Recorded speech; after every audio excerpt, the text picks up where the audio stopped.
Hello, BMN 321. Today, we're going to be presenting about audiometry, its physiology, and its circuit design. My name is Kwon. My name is Alberto Rios, and we'll go ahead and get started. So first of all, I wanted to talk about the physiological motivation, which the definition of audiometry is that audiometry is the measurement of the range and sensitivity of a person's sense of hearing. It is one of our 5 primary senses and is measured in units of decibels. It is estimated that hearing loss affects at least 25% of individuals older than the age of 50. Such hearing loss can be caused by several factors, including osteoporosis or damage to the cochlear membrane.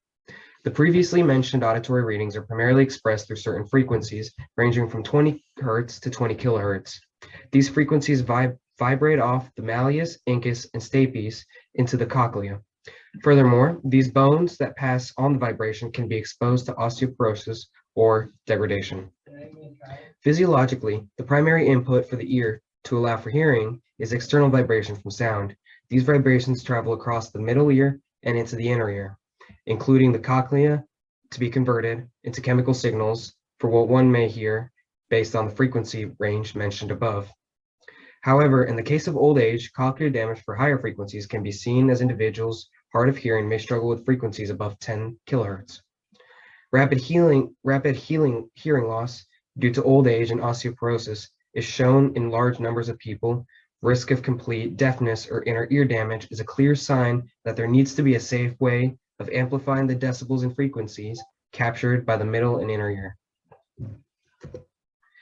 Engineering motivation. Currently, modern audiometry technology has led us to use hearing aids as a form of amplifying sound through a 3-part system, including the microphone, amplifier, and the speaker. The first hearing aid was invented in 1913, primarily focused on the amplification of weaker signals using electrical current, however not very portable. Previously, these hearing aids would use a form of vacuum tube to create a signal to later be amplified. Eventually, World War II brought about the invention of the transistor, allowing for the hearing aid to need less power and have less distortion. Several different amplification techniques were used in the following years and has been identified now that hearing aids work best under either an analog or digital interface, depending on the user or audiometrist's needs. The most common electronic amplification system is the digital system. Sound waves are converted into numerical codes similar to binary code of a computer so that it can be amplified for the cochlea. Previous devices had no method of editing pitch or loudness for hearing aids. Currently, with the use of digital electronics, an audiologist has much more flexibility in adjusting the device to the needs of the user. On the other hand, an electric analog amplification would allow for the audiologist to adapt the hearing aid to certain environments rather than digitally through computer programming. The range of hearing aid amplification is between 250 Hz to 8,000 to 8 kHz. Nevertheless, it's vital for a user to find a comfortable hearing aid that adapts well for them. For individuals with hearing loss, this device can allow for sound vibrations to be magnified so that surviving hair cells can detect the signal. Hearing loss isn't just something that affects the ears, but rather evidence has shown that health issues such as dementia and a falling feeling can rise up as a result. Finally, we found that our sampling rate for the device came out to 20 kHz. The reason for this is because the maximum a human can hear physiologically is 20,000 kHz with the full use of the cochlear membrane. Next, we're going to talk about the circuit diagram and its analysis. So this right here is the circuit of a basic hearing aid, and then this is a list of the components we saw in the earlier configuration. I'll go over these really quickly, and then we can go back to the circuit and analyze its components. So in this circuit, we see that it's consisted of resistors ranging from the 560 ohms all the way up to the 1 mega ohms. It's also consisted of capacitors. We see that there's 2 types of capacitors, one set at 0.1 microfarad and another one at 0.01 microfarad, and they're both ceramic discs. And then we also have semiconductors. We have one LM358 integrated chip, also known as a dual operational amplifier. And we also have a transistor, a BC547 transistor, also known as a general purpose NPN bipolar junction transistor. And we also have miscellaneous components, just your general on-off switch. We have a 3-volt battery, a 34K AP condenser microphone, and earphones. And just to go over the analysis, we see op amps are used here in the simplest form from non-inverting AC amplifiers with a gain of 100. To the left, we see op amp A1. Op amp A1 forms the first stage amplifier. And then to the right, we see our second stage amplification is given through op amp A2. Hence, the total gain is 10,000.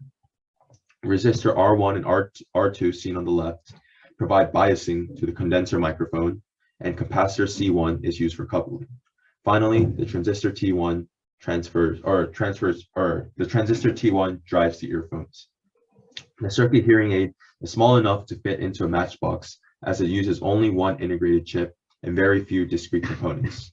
It is very sensitive and can pick even single weak signals from a circular area of over 10 meters diameter.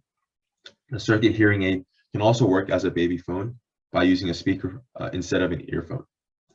To reduce the hissing noise, the feedback resistor R8 and R9 seen on the A2 op amp value may be reduced from 1 mega ohm to 680 kilo ohms.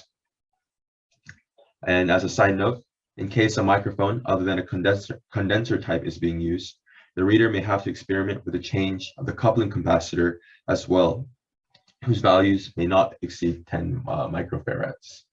So yeah, I'll be talking about the biosignal output. The output is the amount of sound pressure level measured in decibels produced by a hearing aid or FM system. It includes the incoming sound plus the gain added by the hearing aid. The output is measured with either a calibrated 2cc coupler or right in the patient's ear canal. The input stimulus can be a sweep of tones across the frequency range of the equipment, or specialized stimuli like chirps or artificial speech-like stimuli. Hearing aid manufacturers are required to publish the result of these tests to audiologists and to provide them as inserts with the packaging. Gain is the amount that the aid adds. In other words, it's a difference between the input level and the output, in decibels still.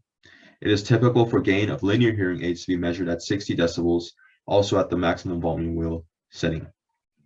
For non-linear hearing aids, it is customary to measure gain at low, medium, and high input levels. The gain added by hearing aids varies a great deal depending on many factors. Most hearing aids add differing amounts of gain to the incoming sound at different frequencies so that you get additional gain in frequency ranges where you don't hear as well, but add less gain in frequencies where you hear better. Most hearing aids have a clipping function that prevents any gain from being added when incoming sound exceeds a certain level, so you don't get blasted with painful or hearing damaging sound levels. And compression is another feature that most hearing aids use to limit the amount of gain based on the volume of the incoming sound. But unlike clipping, compression effects gradually reduce the amount of gain as the incoming volume increases. And finally, just to reiterate, the sampling rate for the hearing aid device came out to be around 20 kilohertz. All right. Well, thank you very much for listening to our audiometry, physiology, and circuit design presentation.